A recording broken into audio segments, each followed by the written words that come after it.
Hello and welcome to another episode of Hooks and Dice. I'm Leila Croca, and as you can see, I got a haircut. Oh my gosh, it's so cute. It's short. I love it. It's not perfectly combed right now because I also have a new hat. Yay! I finished the hat, and the spiral pattern did kind of show up after a while. Um, I made a ton of mistakes simply because the author of the pattern wasn't around to ask questions, but uh I think it looks super cute.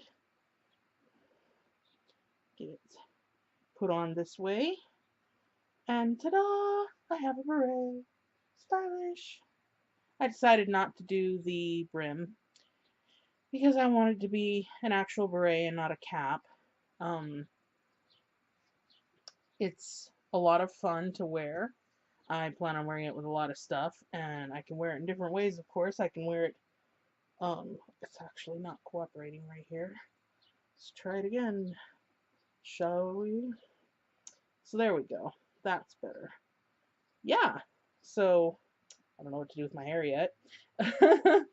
um, it's a nice snug fit and it's a good color. It goes with a lot of my wardrobe. A lot of my wardrobe is black, so it's not hard to go with my wardrobe. Um, I can wear it firmly on my head. I've got it kind of barely on my head right now, but I probably won't use this pattern again just because I have too many questions and I want to find one that's written in a way that I don't have to ask questions. You know, there are tons of beret patterns out there.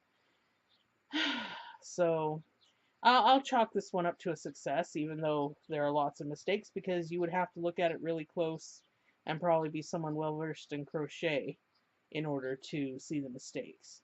There is a, where is it?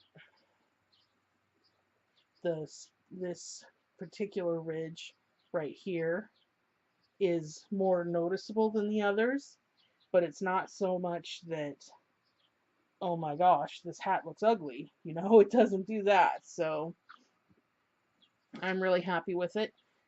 It took me the better part of the weekend to crochet, but it probably wouldn't have taken that long except for that I had other obligations and I've kind of been having a bad week. Boo-hoo. Um, so things are looking up, and so I'm glad to have finished the hat. I might make some more hats in other colors, and like I said, I probably won't use this pattern again. I'll look for a different pattern. If you find a pattern you think is cute for a beret, then please by all means send me the link because I would love to try a new pattern. And the other new thing is my fiance sent me Pathfinder role-playing game beginning box. It's very awesome. It's got lots of stuff in it. It came with these, where are they? Okay, before you go any further, read this page as it will help you get started with the box. It's for people who've never played Pathfinder, I think. And it has instructions for playing on your own. If you want to be a hero and start playing now. If you want to be a hero but you want to make up your own character. And if you want to be the DM. So there's lots of options with that. And then, of course, there's an ad for the Pathfinder Society. And I think my fiance has a subscription to the Pathfinder games. He's got a ton of books by Pathfinder. And inside the box, if I can lift the lid off. Come on. There we go. I got red dice and a few sizes of token stands and transition guide. Let me put it like that. You can see.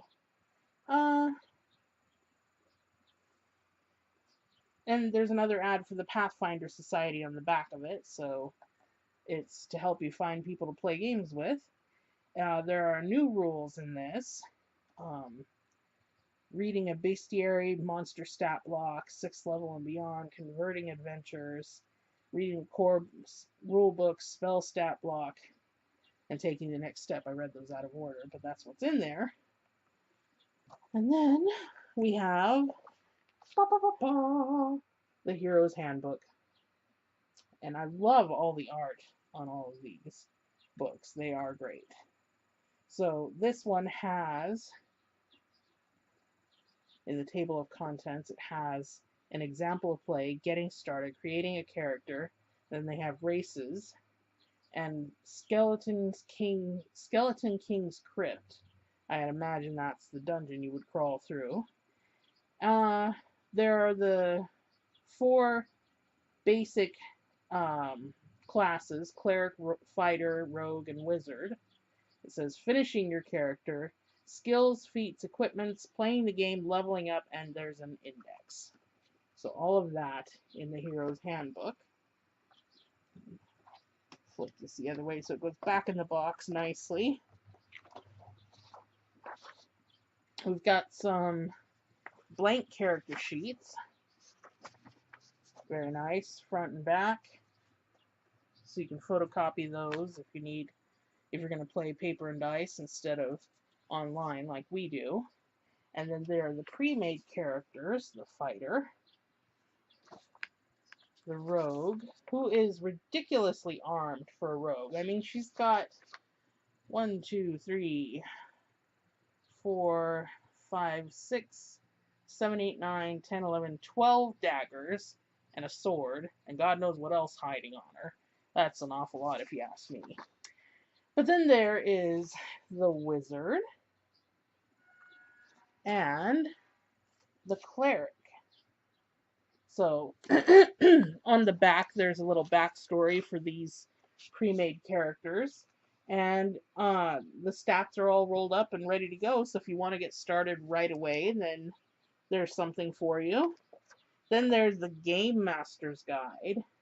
It's so pretty. I love it. And it has an adventure called Black Fang's Dungeon, game mastering, building an adventure, environment, magic items, monsters, random encounters, sandpoint, game master's reference, conditions, index, and where to go from here. So there's also on the back a combat reference guide. That'll be a little bit handy. So it's got common conditions, which are blinded, flat-footed, frightened, grabbed, invisible, and shaken. And it's cute because they have goblins, pictures of goblins and all these conditions. Then there's a very nice 2-sided map, and it's huge. This side has a dungeon to crawl through, and this side is your basic grid for making up your own scenery and scenarios and that sort of thing. And then, these are harder to get out of the box, there are 3 sheets of tokens.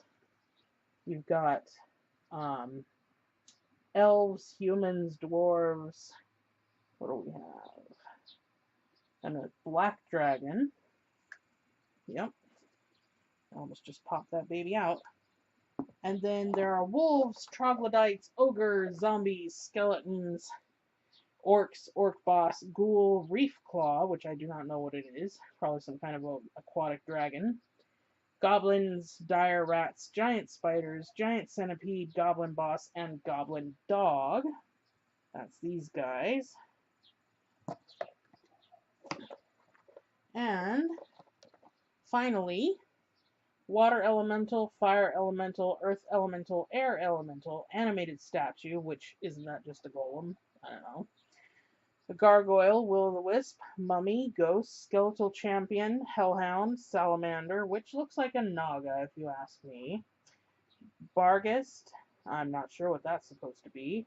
A werewolf, venomous snake, boar, boggart, mimic, grey ooze, medusa, green hag, serpent folk, doppelganger, and a manticore. It seems like a random selection of critters for the tokens, but I'm guessing that if you're playing the pre-made game, that you may run into any of these creatures, and so that's why they chose to make tokens for them. That's the only reason I can come up with for the random selection. But anyway, it all comes in a nice box, which is very sturdy. And on the back, it shows you all the goodies that you get inside it. So I forgot to put the dice and the token holders back in. But anyway, it's kind of a short episode today, just showing off the new stuff. Thanks for watching, and have a great day.